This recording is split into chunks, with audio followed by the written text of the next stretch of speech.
সালটা ১৯৯৮। প্রথম নির্মাণ ওয়েটিং রুম। সেই সময় কোনো টিভি চ্যানেল কিনতে চায়নি ফিকশনটি। সেই তিনি ২৫ বছর ধরে ক্রমান্বয়ে বদলে দিয়েছেন বাংলাদেশের দৃশ্য মাধ্যম। স্বদেশ পেরিয়ে এখন তিনি আন্তর্জাতিক খ্যাতিসম্পন্ন চলচ্চিত্রকার। তার নির্মাণে উঠে এসেছে সামাজিক ও রাজনৈতিক অসঙ্গতির কথা। সঙ্গত কারণেই তার শঙ্কা ছিল, তবে থেমে থাকেনি তার সৃষ্টি।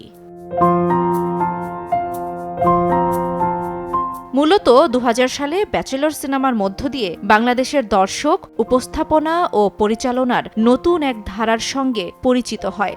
এরপর ফারুকীর মেড ইন বাংলাদেশ সিনেপ্রেমীদের মাঝে আলোচনার ঝড় তোলে।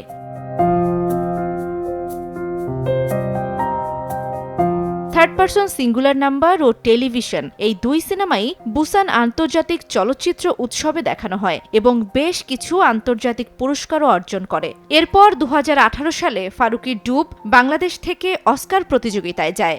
পরিচালকের পিঁপড়াবিদ্যা সাংহাই আন্তর্জাতিক চলচ্চিত্র উৎসব এবং দুবাই আন্তর্জাতিক চলচ্চিত্র উৎসবে এশিয়া আফ্রিকা পুরস্কারের জন্য মনোনীত হয়েছিল।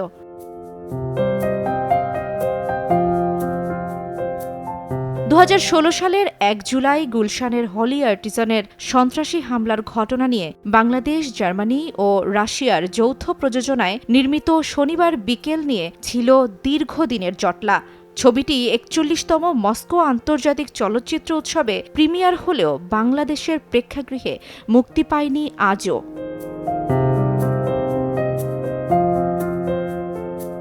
নির্মাতা মোস্তফা সরোয়ার ফারুকী দেশের গণ্ডি পেরিয়েছেন বহু আগেই। নির্মাণের পাশাপাশি বিভিন্ন আন্তর্জাতিক চলচ্চিত্র উৎসবে জুরি হিসেবে নিযুক্ত হয়েছেন তিনি। এবার পেলেন অন্তর্বর্তী সরকারের সংস্কৃতি বিষয়ক উপদেষ্টার দায়িত্ব। তার হাত ধরে বাংলাদেশের সংস্কৃতি চর্চা আরও গতিশীল হবে, এমনটাই সবার প্রত্যাশা। এবং আমি মনে করি আওয়ার টিম ইজ গ্রেট। জান্নাতুল দোলনা, সময় সংবাদ, ঢাকা। সেখানে আমরা ব্রেনস্টর্মিং করব যে আমরা কি করতে পারি, যেটা আমরা চলে যাওয়ার পরে যেন বলতে পারি যে আমরা দৃশ্যমান কিছু পরিবর্তন করতে পেরেছি।